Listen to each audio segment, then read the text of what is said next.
Tonight on Country Squire Radio, we're starting off with a pipe smoking 101, teaching you how to light your pipe and giving just the best practices that go along the way for some of you who've been smoking your pipe for quite some time. Also, we've got a pipe question of the week all about Frogmorton and how to live in the world that we live in right now with such limited access to Frogmorton. All that with quick-fire questions, listener feedback, and more happening right now on Country Squire Radio. Welcome to Country Squire Radio. I'm Beau. And I'm John David. JD. Hey, Beau. Good evening, man. Man, good evening to you. How you doing tonight? I'm doing good. It's been a fun Labor Day weekend. Yeah, just rocking and rolling. Yeah, Yes, lots of rest, and man, it's been beautiful around here. Went to a wedding this weekend. Did you really? To the wedding of the former pipe carver that we know and love, Two Combs. That's right. Yeah, he did just tie the knot. Went and got hitched. So man, yeah, that was what was she thinking? Good. I don't know. Obviously, she hasn't woken up from her state yet. But yeah, she's man. He found her a real keeper. So, Absolutely, man. It was really nice. But saw a lot of pipe Country Squire friends there, and yeah, man, it's been a fun season. Man, that's awesome. Yeah, so I spent the last couple of days in Atlanta, participating in a kind of a podcast live show group meetup. I don't know exactly what to call it, but it was Stark Expo. The big headline podcast was with Brian Austin Green, who, of course, we know not from his time on 90210, but because he was the creator of Bagpipes. No, that's right. And anyway, it was an interesting weekend, and it was an interesting I had not realized the 90210 fan community was what it was. It's probably still kind of hardcore. Huh? Yeah, I would think. I don't know. There's some serious hardcore fans out there, and so it was interesting to see. Didn't they have a reboot of 90210? I think they talked about it or something like. No, I think there was one. That does sound right. Yeah, it was even crummier. All right. Well, here's the interesting thing. So that it was a fun experience. Hanging out with Brian, hanging out with a bunch of friends that I hadn't seen in a while. But the amazing thing was, me and my wife, we went out to breakfast. I say amazing. It's not that amazing. It's just an interesting story. Yeah. We went out to breakfast, and we went to this place. Everybody said, if you're going to go to Atlanta, you got to eat at the Flying Biscuit. It is like the breakfast place. The Flying Biscuit. Yeah, and of course, I'm a big breakfast guy. I think when you eat biscuits, the last thing you think about is flying. Oh, that's that. You think more about a napping. That's true. Yeah. That's true. But everybody said this is like the place to be. And so we go, and it's kind of a long wait, probably about a 45-minute wait. And it's a small location. There's not like a whole lot of standing room. So everybody that's waiting is waiting outside. We finally get, our name called. We go in. They seat us at the bar. We're totally cool with that. Love sitting at the breakfast bar. And as we're sitting and talking, somebody like squeezes in behind me and is standing like right up behind me, like with their like. You kind of feel them like breathing down your neck. Exactly. And I thought, and I'm sitting here thinking like, me and my wife we're enjoying some rare time with no children. This is a fun breakfast. I'm like, is this person like really just like standing in here, like just trying to make his presence aware? Because everybody's waiting outside. Like, why are you waiting inside? Right. Like, what are you doing here? And I overhear him say something to somebody about, we just came from New York.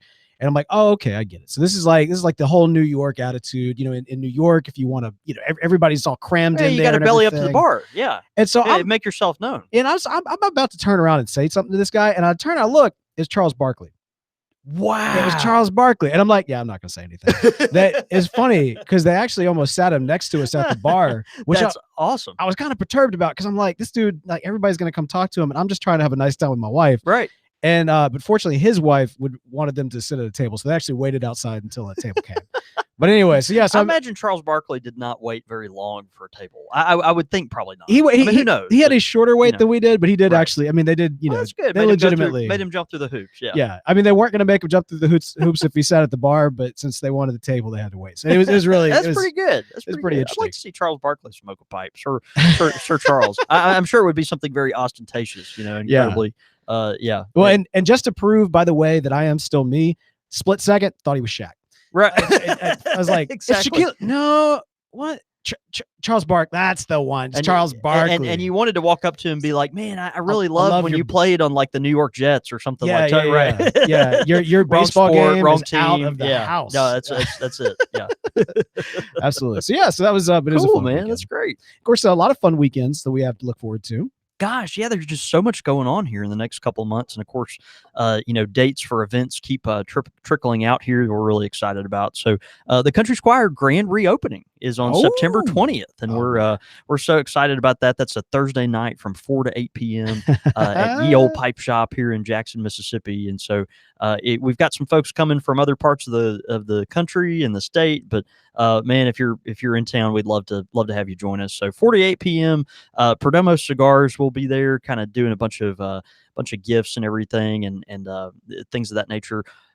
Lucky Town beer we'll have a booth there, which would be a lot of fun. So, really, we're excited about that. They'll be doing some seasonal stuff and kind of giving some recommendations on tasting and things of that nature. So if you're into craft beer, it's a good spot to come to.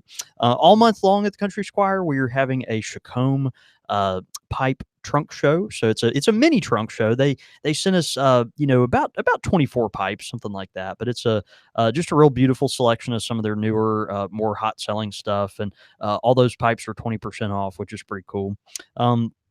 We're also having a raffle this month for September. All this kind of in conjunction with the grand reopening of the shop. You can purchase a raffle ticket through our website or in the store. But the winner of the raffle will get to pick one of two items. If you win the raffle, you'll either get to pick the Peterson Amber stem spigot pipe, which retails for $440. Interesting. Or if you're a cigar guy, you'll get to pick the full unopened box of Camacho 2005 throwback Liberty cigars, which are just stunning. They come in these little wooden individual boxes, and are all wrapped up real beautiful. Big red, white, and blue flag box, really, really cool. And that box retails for $450 as well. Interesting. So whoever wins the raffle is going to make out like a bandit. They're going to do good. It'll be a lot of fun. But yeah, so anyway, that's going on all month. Texas Pipe Show, of course, October 6th, Pop Safari Room. Are you ready? In Fort Worth. I'm getting there. Yeah, okay, I'm getting there. I gotta hone my skills a little bit, do a little more prep. But yeah, we're fired up about that. Of course, that's in October 6th in Fort Worth. The night before at a different location, which I cannot remember off the top of my head currently, but they'll be doing a blending class that they've graciously invited me to come put on. So we're excited about that. You can learn more at texaspipeshow.com. The Long Smoke competition and Jackson Pipe Night will be November 1st of this year. November 1st. And so that will be a Thursday night this year. First time we've ever done a Thursday night, but graciously and generously sponsored by Laudisi, which of course is the American distributor for Savinelli, Cornell and Deal, GL Peace, and now in a very short order, Peterson. Which will be great. It's gonna be a special one, man. I'm kind of curious. Do you know yet, like if we have any out of towners coming in for that competition? I know we've got at least one, but that's all I know. Yeah, this will be a fun one for a number of reasons. But this is the first time we'll have a sponsor on site for the event, which will be really cool. And just the site of the event, and the site of the event, of course, is a first as well. And I don't know. There's some other fun quirks I think that'll make this one pretty memorable. Yeah, I want to strongly encourage listeners to. I mean, like people can Jackson register. Pipe even Night's if they're a not lot here. of fun. Yeah. Oh yeah. Yeah. So if you're thinking, a lot of you we see all the time, like, oh, I want to make my trek, or I want to go up there, and then a lot of people are like, hey, I'm here, and we're like, oh, we're not.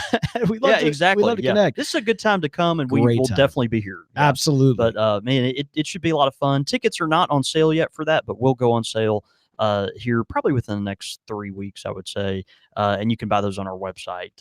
And so anyway, stay tuned for that. But the date is set, and that is November 1st. All right, November 1st. I'm pretty Thursday sure I'm in night. town. No, and I should definitely be in town. I think November, man, over the next couple of weeks. November's a wreck, dude, for a lot of people. Yeah. It's nuts. For me, it's going to be like a breath of fresh air, because like I'm constantly like traveling over the next several weeks. I mean, Greece, we've got a fun trip, my wife and I. That's right. Really looking forward to. We've been looking forward to this trip since before we were married. It's going to be a lot of fun. But we got that coming up. Then I'm going to be in like upstate New York, and then Chicago, and then we've got another event that's coming up that I'm blanking on at the moment. But I'm just like constantly like gone almost every single weekend. And I think that once we finally get to November, it'll be kind of a nice break. That's good, man. I'm glad to hear that. It's amazing when you can call like the holidays a break. Right? I know, right? I'm trying to. I've noticed. I've watched other people, that have various podcasts. They try to take a break during the holidays, but not Country Squire Radio. We got you with game on, great baby. stuff. Yep. It's gonna be a lot of fun. All right, man. So speaking of which, we got a lot of fun stuff to talk about tonight. We're doing we're doing a 101 1-esque episode. And that is exactly what it sounds like. It's a episode with kind of a topic and advice that are kind of centered towards newer pipe smokers. You know, a lot of times whenever somebody's picking up the pipe, especially in the modern era, what do? They go to Google, they start searching, they start looking for advice on how to smoke a pipe. YouTube is a great place for people to, you know, find advice. Just Google blogs, that sort of thing as well, and podcasting as well. And in many respects, doing a pipe smoking 101 type of episode is kind of part of the mandate of why this podcast exists, right? We want to help those that are kind of entering into the community of pipe smokers. And we've seen over and over again, a lot of people write in, hey, I picked up a pipe. First thing I did was I headed over to iTunes or headed over to Google, and I found you guys as kind of a way. I needed a podcast to kind of help bring me into the community, into the hobby. So tonight we're talking about how you light your pipe. It's for you new guys, but also for some of you who might been around, you might learn a thing or two, you know, the old dog, new tricks and all that kind of good stuff. No, that's right. Yeah. And, you know, to be honest, it's something, as long as I've smoked a pipe, I've kind of evolved on over the years, and we'll talk about some of those things. But, you know, there's some tricks that pop up that occasionally it can really help the new pipe smoker and the more seasoned smoker. So, you know, lighting your pipe seems like, Beau, it would be really straightforward, right? You put the tobacco in the bowl.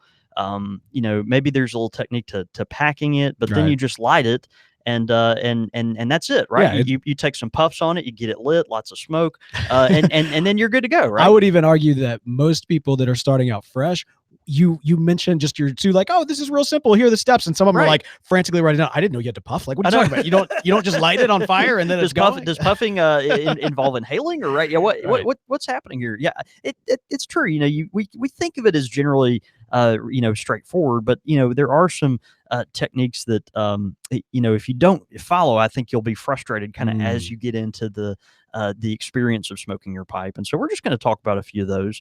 One thing that a lot of folks ignore, and you know, to be honest, I ignored for a very long time, is the utility of the false light or the charring light. Okay, so, the false light. False light. Now, this is something that over the past probably year I've started to do more often than I had in the past. Really, in the past, I'd really just pack my pipe with a 3-step method, and then lit my pipe from that point without doing anything in particular, other than just making sure it's real evenly lit and then tamping.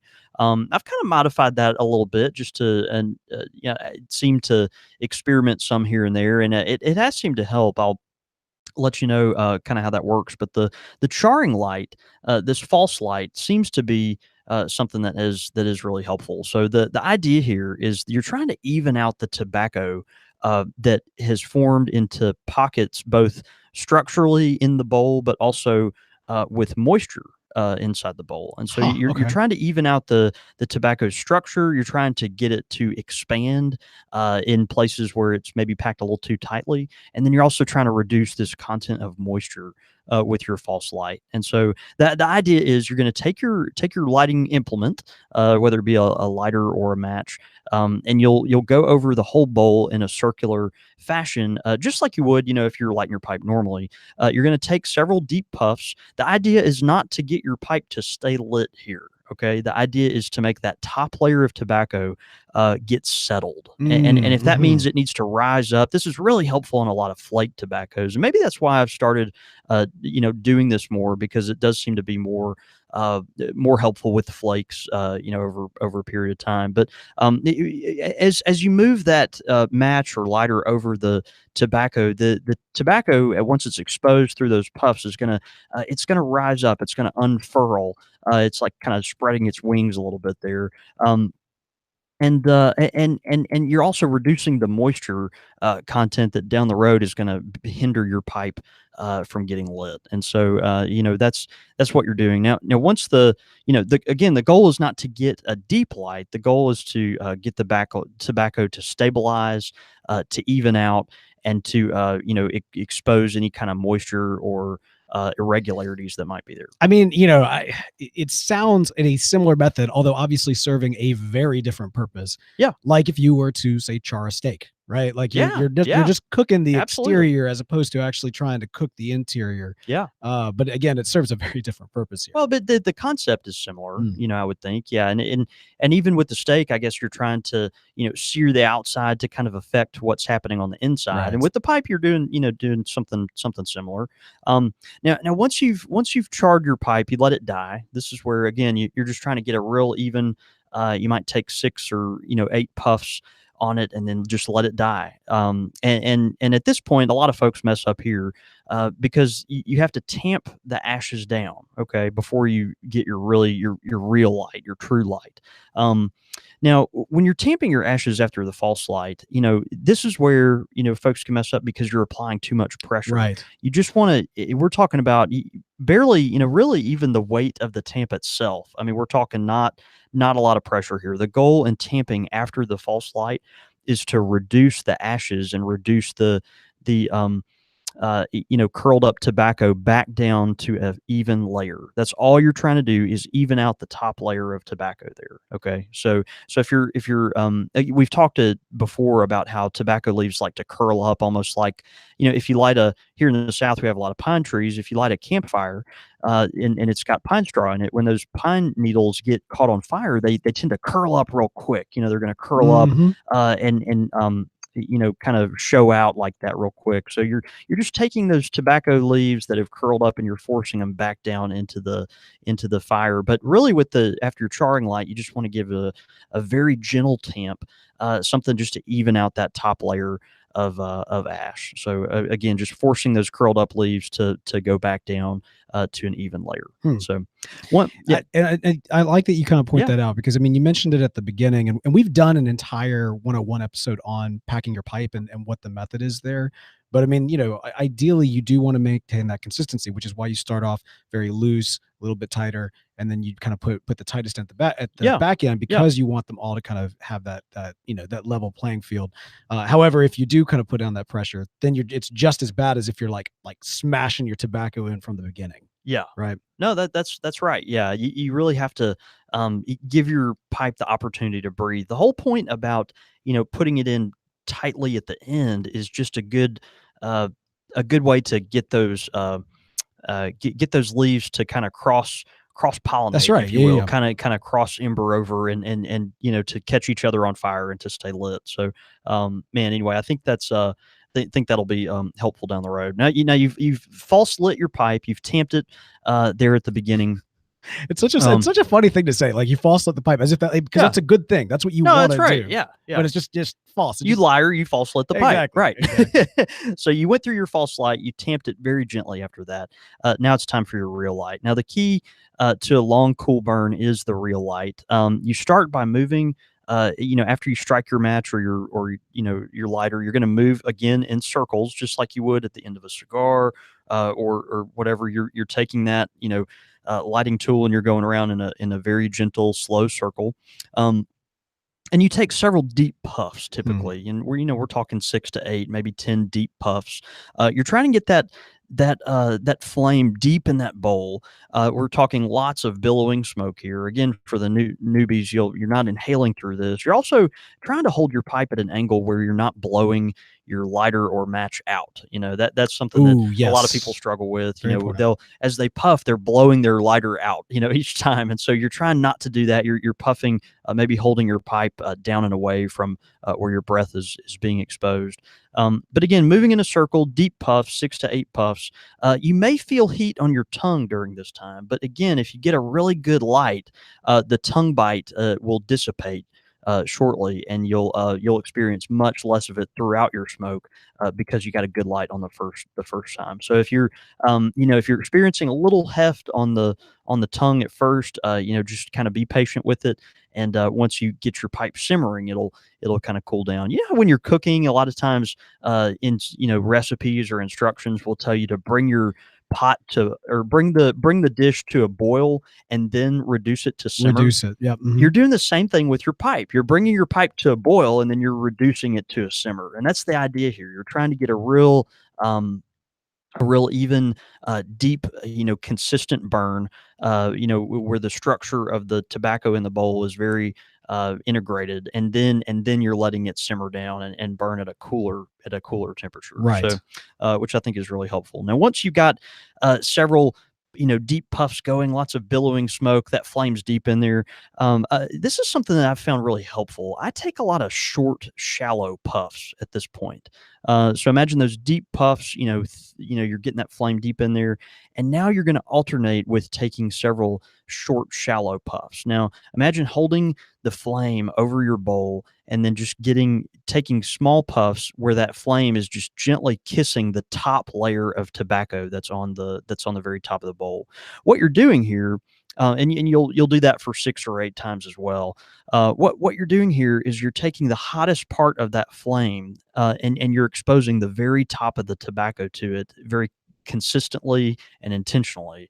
And so you've Mm. gotten the flame deep in there, and now you're going to get that real top layer just almost caramelized. We're talking like a creme brulee or something, right? And so you really want that top layer to just be going really good. And so Huh. those short puffs alternated with the long puffs a lot of times can be really helpful. Um, Now you're going to smoke it for a minute or two, and then you tamp your pipe, and that's it, right? So you've packed your pipe. We light it. We do our false light. We gently tamp it, and then we do our full light. And then in our full light, we're taking long puffs and then short puffs, maybe alternating long and short puffs, giving it a few minutes to really simmer. And then that's kind of when, if the recipe calls for you to put your lid on your stuff and to smoke it, that's when you're going to tamp it and then go about your smoke. So just best practices as far as that goes. Yep. Interesting. Yeah. No, I never really thought about it before. I mean, admittedly, I don't think I've ever done the false light. I could argue that I have unintentionally. You know what I mean? Yeah. But The match head flew off. yeah, right? yeah. Like, let's be honest, dude. That was not intentional. No. Well, and for me, again, this is something that I didn't really advocate for quite a while. I didn't really use myself, but I think for a lot of different cuts of tobacco, it seems to be helpful, and it also is just kind of part of the fun process of it's a one step you can kind of add to your ritual, Right. but also that I think will help make your smoking experience more successful. So Good. Good. so some just some tips on lighting implements. As you're lighting your pipe, of course, matches are the classic tool to use to burn to light your pipe. I've got some Strike Anywhere on the or Strike on the box matches here from Diamond. These are inexpensive. The purist is going to tell you to reach for a match. I'm not about, but Beau's cringing because he thinks I'm about to light this in his studio. I'm not, but it was worth pretending like I was because of the reaction I got. It was fantastic, but. That was great. My pipe is right here, and I'm going to pull it out. Yeah. But Beau also would be terrified. That'd be terrifying. So with the match, you want to, after you strike your match, you're going to let the sulfur burn off of the end of it before you apply the flame to your tobacco. Another thing to keep in mind too is we want the flame to be wide enough to sustain itself. So if you strike your match and then hold the flame to your pipe immediately, Mhm. a lot of times the flame is not mature enough to sustain itself through the act of puffing. So if a stray puff or gust of wind does go by the flame, it's going to very, very easily go out. So what I do often after I strike the match, I'll actually turn the match up. That's right. In other words, I'll be taking, if you're listening, I'll point the head of the match towards the ground and hold the bottom of the match up, kind of maybe at a 45-degree angle. And that way, what you're doing, not only are you letting the sulfur burn off, but you're also allowing that flame to travel up the match, and the base of the flame will widen. Exactly. And so you're getting a wider flame there. So it's burning more wood at once, and you're going to have a better sustained fire there before you light your pipe. Yeah. So just remember that fire always travels up. It doesn't. Right. No, that's down, right. It travels up. Yeah. No, that at least with the match, that makes a lot of sense. So, so matches are good. It helps you kind of slow the the process down. You can be very focused with your match. Another option is the sulfur free match. With this at the Squire, we sell the Swan Vestas. Great match. Little expensive, on the expensive side, but they're awesome. A lot of times, what I'll do with these is I'll light the match, and then use it, and then put it out for the false light, and then I'll actually light the match with a lighter the second time, just so I don't use another match. But the point is here, I get to use the match stick a couple times throughout the process. Great match, sulfur free, a little more expensive. These are not, you're not going to go around just lighting every candle you've got with this or that kind of thing, but a great lighter for your pipe. So lighters, I've evolved on this subject as well. Of course, we recommend lighters that use a clean fuel. Butane is the best. A purist is going to tell you to smoke a match, and a lot of new pipe smokers, they come into the shop and they think, okay, well, I need matches because that's what Sherlock Holmes would have used, or whatever. I don't even know if that's true, but so you're gonna, the new smoker is gonna come in and they're gonna be like, well, I really want to use a match because that's the real way to do it. That's fine, but the problem with that, and one thing I've learned on being on my side of the counter of this, is that a lot of times the new smoker gets overwhelmed with all the minutia of pipe smoking, right? Oh my gosh, I have to light it a certain way. I have to pick a certain kind of pipe for a certain type of tobacco. What about these filters? The cleaning is, weird process I've never thought about. Where am I going to put all these knickknacks that I have for my pipe? And so the concept of monkeying with matches can be more daunting than you would think. Okay, especially most people are smoking outside. Now, we've talked about this a lot. If you smoke outside, the wind is much more likely nowadays to put your pipe out, or to put your match out, than a lighter. Matches are great if you're smoking inside, but most people don't smoke inside anymore. They smoke outside. And so if you're a new pipe smoker, entertain the idea of an inexpensive lighter.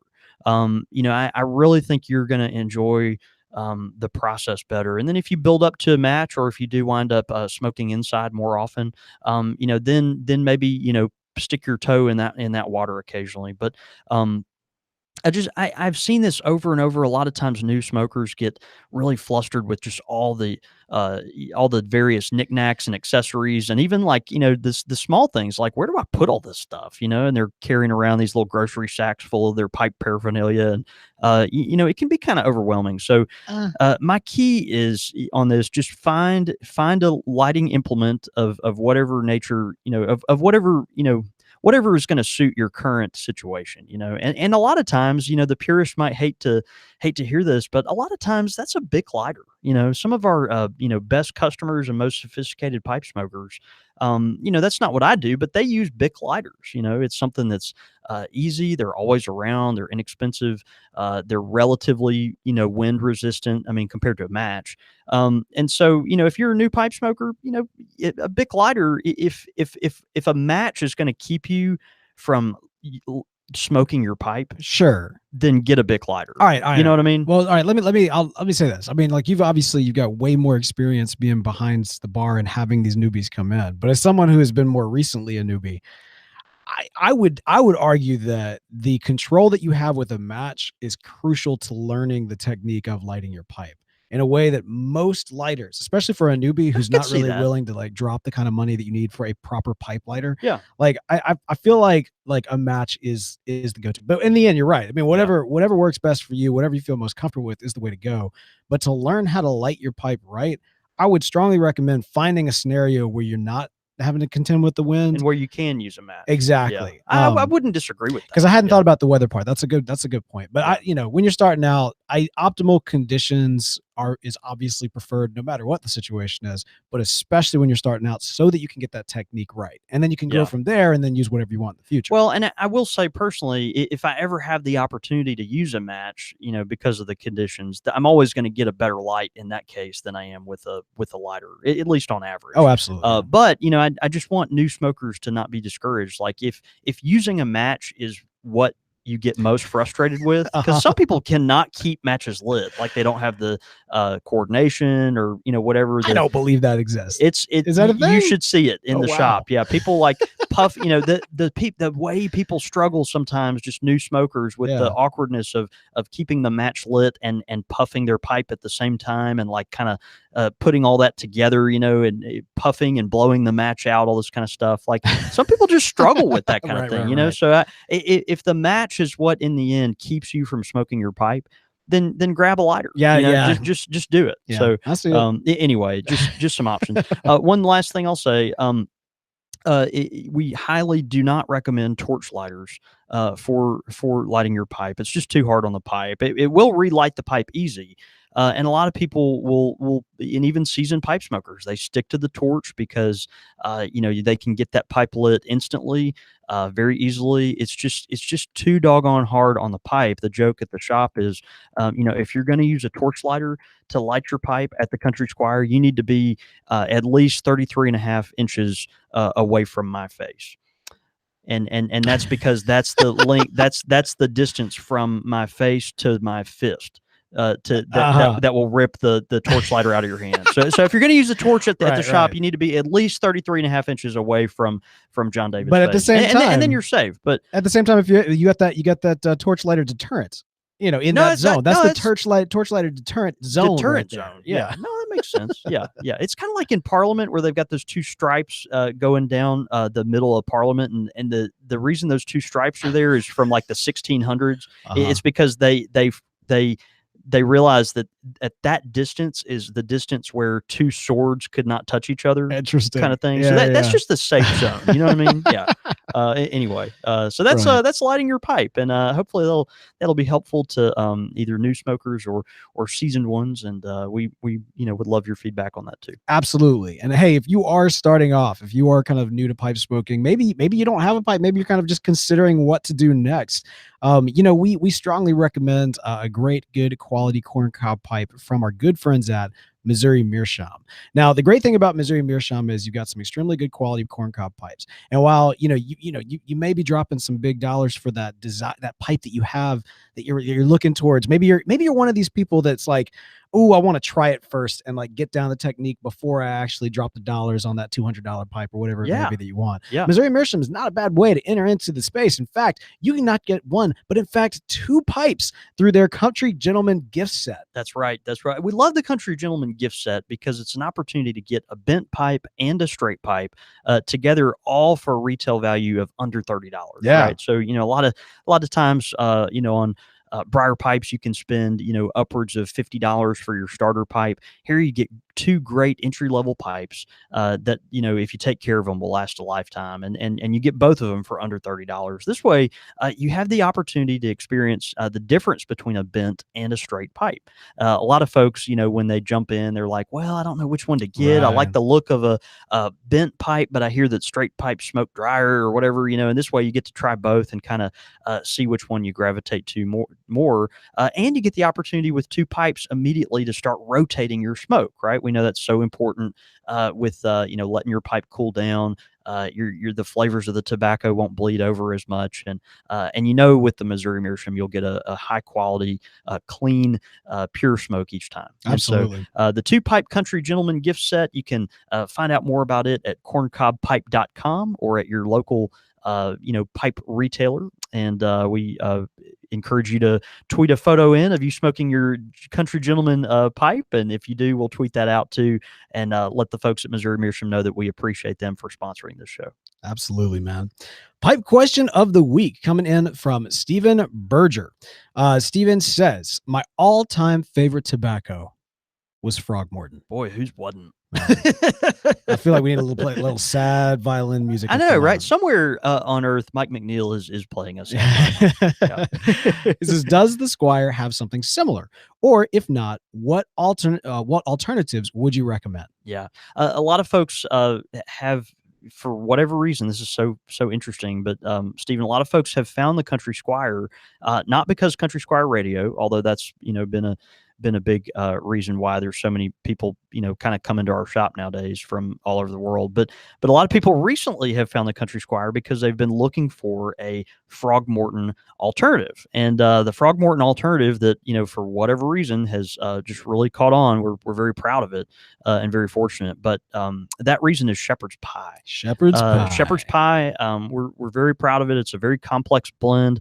It is far and above most tin tobaccos as far as quality goes. The amount of premium ingredients in it is just I don't know. It's really something. We're very proud of it, and it only gets a lot better with a little age on it. And so I would highly recommend our shepherd's pie. I think it's a good opportunity for you to get pretty close to Frogmorton. Yeah, I really do. Certainly the closest we've ever made, and people have kind of caught on to it around, and we're really happy about that and very, very honored. Yeah, that's good, so man. Check that out. Yeah, it's funny. I got to tell this story real quick. So we've got our pirate group that plays on Sea of Thieves, the Squire Scallywags, and me and Ed. I think it was me and Ed. I don't think Mark was there that night. We he may have been. We were out. And we had just done this like big event they call them skull forts, where you go and you fight a bunch of skeletons, and you want to take over their fort so that you can unlock their treasure. The treasure is held within this big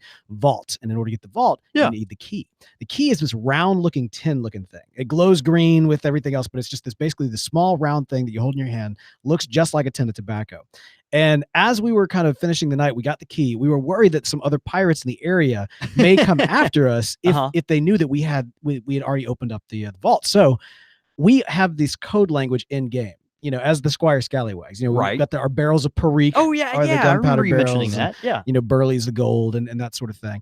And so for the key, we didn't have a code word. So in the midst of everything that's going down, we have a ship that's approaching the island where we're trying to hide out. And I'm like, Ed, be sure to take that tin of Frogmorton to the cellar, all right, buddy? Knew exactly what I was talking about. Because this is like the most coveted item in the entire game. So we decided that we had to give it the code name of Frogmorton. But man, shepherd's pie. Maybe we should start calling it shepherd's pie. If shepherd's pie ever was tinned, that'd be pretty cool. Yeah, you never know. It's something that we may explore at some point. But anyway, great tobacco. We're really proud of it. There's different ones. We've heheard of Rattray's Bagpiper being close. Cornell and Deal, Mississippi Mud. Has some Black Cavendish and also a little Perique in there. If you're looking for something maybe closer to the Bayou iteration of that. We've heard of Boswell's Countryside mixture. That's also supposed to be pretty good. So just some different options for you, that you might look into. So. Yeah, and Dr. the Love Doctor saying Presbyterian as a possible. Yeah, I could see that. Presbyterian I don't think is quite as soft, but I wouldn't have made that connection. But yeah, I don't know many soft Presbyterians. So there's not many. I know you could be soft, Beau, occasionally. Occasionally, yeah. All right. Well, great question, Stephen. Thank you so much. And hey, if you've got a pipe question of the week for us, be sure to send that in show@countrysquireradio.com. That's show@countrysquireradio.com. All right, quick fire questions brought to us by our good friends at the Tin Society. More on that in just a moment. Are you ready, John David, for some quick fire questions? Bring it. All right, Christopher Deere sends these in. That's Deere with an extra E. Okay. Clint Eastwood or John Wayne? That's a dang. Yeah. Dang. Mm-hmm. Wow. I'm gonna go with Clint Eastwood because of the cigar. Okay. Interesting. I'm gonna go with him because of the cigar. I was gonna ask if it's because like generationally we're more connected to Clint Eastwood. Well, that might have something to do with it, but I don't know. Man, it's hard to go against John Wayne. But it doesn't mean I don't like John Wayne. It's just I'm gonna go with Clint Eastwood. Yeah, I'm gonna have to go with Clint Eastwood as well. I mean, yeah, Clint Eastwood. Pecans or almonds? Almonds by a hair.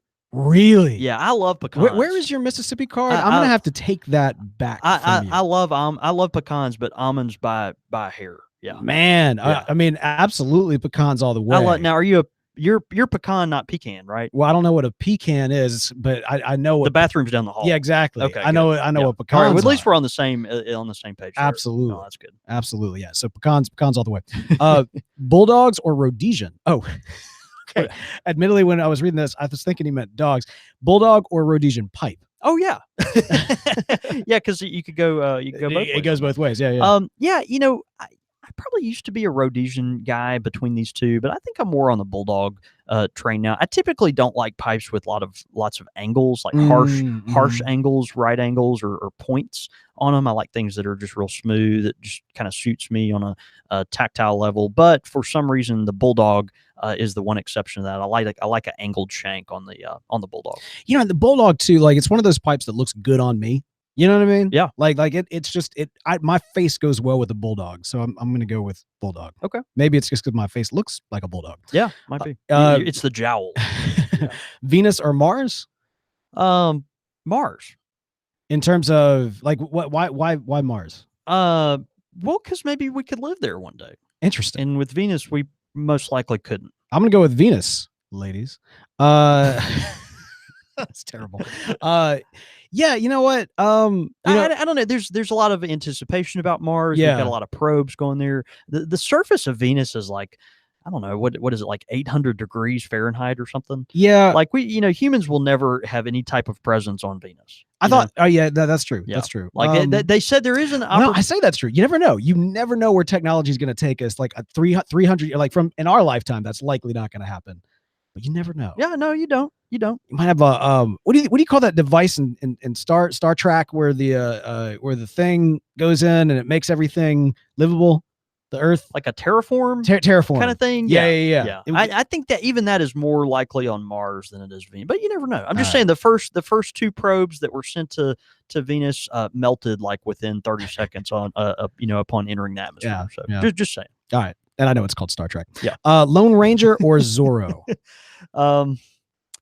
I'll go with Zorro. Zorro's way cooler. I like Zorro. Yeah. And I mean, like Lone Ranger is cool. Yeah. I don't want to dismiss Lone Ranger, but like, in all fairness, that reboot movie thing that Disney tried like really hurt the Lone Ranger's cool factor.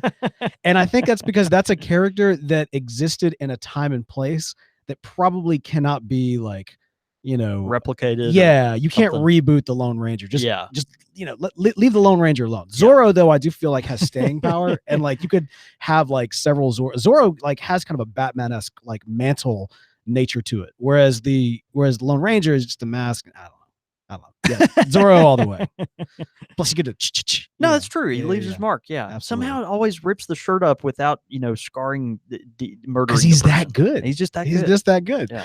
All right. So there you go. Quick fire questions. The great quick fire questions, Christopher. And of course, these were brought to us by our good friends at the Tin Society. Yes. Now, the Tin Society, of course, is a great way to expand your palate and what you want to learn in the tobacco world. This is the box monthly subscription service that exists for the pipe community, where every single month you have curated tobacco sent to your door. You open it up and it's like a surprise. You bust it open. You've got a nice list of the tobaccos that are in, great descriptions, even going into the various flavor palettes for the tobaccos that you're going to have. I love that. And the cool thing too is, occasionally you find a little something extra in the box as well. Throw in some surprises. Yeah, absolutely. I think my favorite part about the Tin Society is how special it makes me feel when the box comes each month. And maybe that is the part of the box concept that's so awesome. But each month, you literally just don't know what's coming, and then you get this really beautiful little package. And when you open it, with the foil and the wrapping paper and all this stuff, it just the presentation is awesome. They go above and beyond. We're really proud of what they do. They're an industry leader in this, and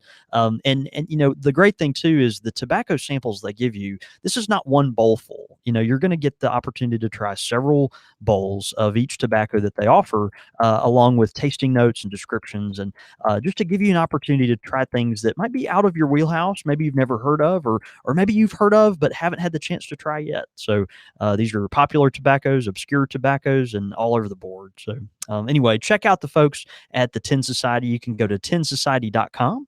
And what's the code they enter, Beau? That's right. For a 20% off their first month's purchase. 20% off your first month's purchase when you use the code Squire at tinsociety.com. Again, that's Squire at tinsociety.com. All right, man. Listener feedback. That's some great listener feedback in. First one is up from George. Just George. What did George have to say? Just George. Yeah. I'm curious as to what George has to say. I got kids. Someone man. get, yeah, I know, got right? So, kids. someone get the hook and pull them off the stage. A while back, you mentioned the Montgomery Biscuits. They're a Double-A affiliate of the Tampa Bay Rays and adopted the name when they moved from Orlando. According to Wikipedia, biscuits are shot from an air cannon into the stands during home games. The team generated quite a bit of publicity lately when it sponsored a Millennial Night that featured things like designated napping areas, participation ribbons for everyone, and selfie stations. The team took some heat from those who didn't see it as the fun self referential event that it was intended. Self-referential or self-deprecating. Self-deprecating event that it was intended. You can find several stories by Googling it. As always, thanks for the great podcast, George. This was awesome. So the Montgomery Biscuits, they are of course, the Double-A baseball team there at Montgomery. We've got several listeners in Montgomery, of course. The 10 Society's based out of Montgomery. Yeah, love those guys. But anyway, they had this Millennial Night not too long ago. And of course, they had their napping stations and selfie stations. And I think they were serving like avocado toast at the concession stands and things like that. But what I love about this was the aftermath, because the people putting this on were millennials, right? The people in the box office that do all the events. It's a wink and a these nod. These are all 28-year-olds doing this stuff, right? All the baseball players on the team, they're all really young, So it's millennials putting this on. But of course, the aftermath was so beautiful because they did all these news stories on how offended people were. And so they got all these people on camera. I'm just so offended. You're making fun of millennials. I'm just offended. And you should see how hard it is for us to struggle. And so it was just a beautiful cap to the offense that millennials took from Millennial Night. Yeah. And although it was very apropos. It could be very, very intentional, though. You know what I mean? Perhaps the even the outrage was somewhat staged. Well, no, it could have been. Regardless, it was very millennial. Yeah. I was for it. Yeah. As it's terrible to say, but most scales would classify you and I as a millennial. Yeah. Even though I think, by like a year, even though we grew up like with technology and we've held the same job for like, right. More than 2 minutes. Yeah. But anyway, all that to say, it's I as a quote unquote millennial, I thoroughly enjoyed it. Right. So, yeah. I was at the first job out of college. I was with that company for 7 years.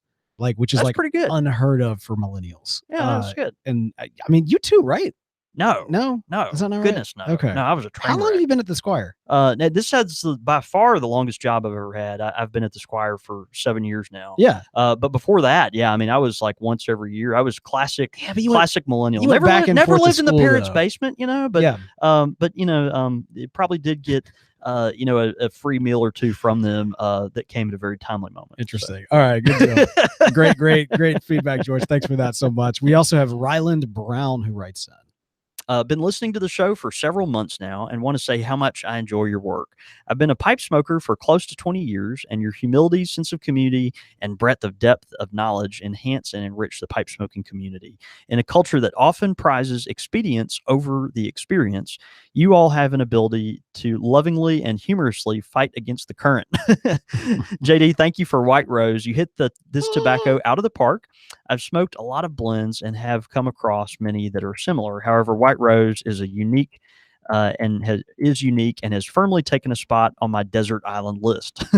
Let's see. You've done the pipe smoking community a favor by creating something this good. Hope to make it to the shop someday. Keep up the good work. And that's from our friend Ryland Brown. Ryland, incredibly gracious comments, man. And of course, every time someone says something that nice, all I can do is say that we're honored. So anyway, thank you so much. I'm glad you found us, brother.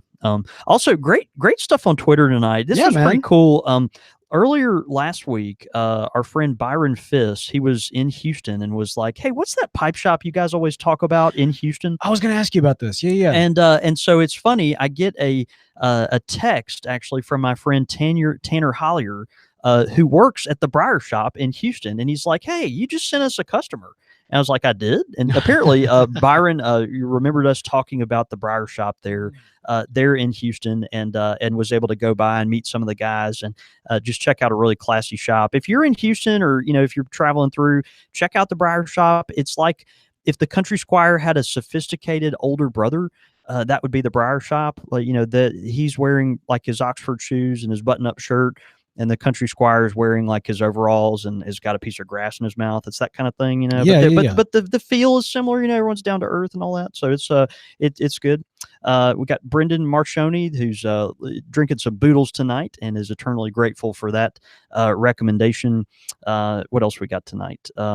Thanks for saying the date of the long smoke competition. Planning on coming from Arkansas for the competition and also for the first pilgrimage. And that's from the Realio Delio on Twitter. So that's awesome. That's exciting, brother. We're fired up about that. It'd be good to have you down from the natural state. Yeah, lots of good stuff. Also, Hoctor the Love Doctor, one of our dear friends and longtime listeners, he says using a pipe cleaner during a bowl is a great thing to do too. It can help unclog the bowl and also soak up the moisture. Highly recommend that. If you've got a pipe where you're not using a filter, take a pipe cleaner in the middle of that smoke. Especially if it's a long smoke, run that baby in there, through there without putting your pipe out or anything. Just kind of gently run it in and out. It'll soak up a lot of that moisture and really makes the experience a lot more enjoyable, I think. Yeah. Oh, awesome, man. Yeah, great feedback throughout the show today. And hey, if you've got some feedback for us, love getting that. You can tweet us throughout the week. You can email those in. Head over to Facebook where you can send those comments over through the Facebook page. But of course, if you did want to keep up with us throughout the week, you can tweet us. I'm at the Real Beau York. I'm at John David Cole, or you can get us at the shop at @_Country Squire. And of course, the show's handles at Squire Radio, but all that information and more can be found at CountrySquireRadio.com, where you're able to tune into the live show. Now, we did things a little bit differently today. We got a holiday going on right now, so we thought we'd mix things up a little bit, do things a little bit earlier. And to be honest, we're not as young as we once were. So finding earlier times to do the live show may be in the very, very near future. But we'll have more information on that as that gets. Yeah, we're kicking it around. We'll see where that goes. Yeah. But one way or the other, we'd love for you to find us, connect with us. Again, all those social media informations can be found at CountrySquireRadio.com. All right, man. So it's fun. Anytime we do a pipe smoking 101, like it really does, it feels good because like I've just seen it in the numbers. I always know that is a huge entry point for a lot of new listeners because they are specifically seeking out this kind of information. Yeah, weren't even necessarily seeking us out; they were seeking help. Exactly, and then stumble upon us, and then stumble upon these episodes. So, I do feel like we're doing kind of a service to the community. So if you've got any pipe smoking 101 tips, maybe episode ideas, tweet those in, write those into us. We'd love to, maybe pursue some of those things, but just a good opportunity to get back to the basics. And frankly, it helps us a lot too, even if we've been around a while. Absolutely. Yeah, absolutely. All right, man. Well, hey, let's go have a Labor Day. Dude, happy Labor Day. See you, brother. All right. Great job, everybody. Good to see you guys. Yeah, it's good to have you. I missed mentioning Dave Allen, who's lulled his precious infant to sleep. I know, that was with our while watching live this evening. So Dave, man, I hope you were able to keep the natives happy there. And man, Mark VV, and thanks for watching, everyone that tuned in. We always love to hear from you. Brad says, did they go true millennial and upgrade the beer from PBR to craft IPAs? I don't know. That probably would have been a good call, but yeah. Although PBR has made this comeback with millennials, right? That's a thing. And then also, I'll never forget the first big night that I spent in New York with my brother. We went to this hipster bar where they specifically served the Canadian PBR equivalent, like the cheapest Canadian beer that's available. Wow. But they served it with a dash of Tabasco sauce. Of course they did. On the rim of it. Yeah. And at some point you're just trying too hard. Don't get me wrong. It was surprisingly delicious, but I had also been drinking a lot before that. So it's, I'm going to blame it on that. Yeah, it very well may have been that, but one way or the other. Man. All right, guys. Good to see y'all. Have a good evening. Thanks, everybody. Bye.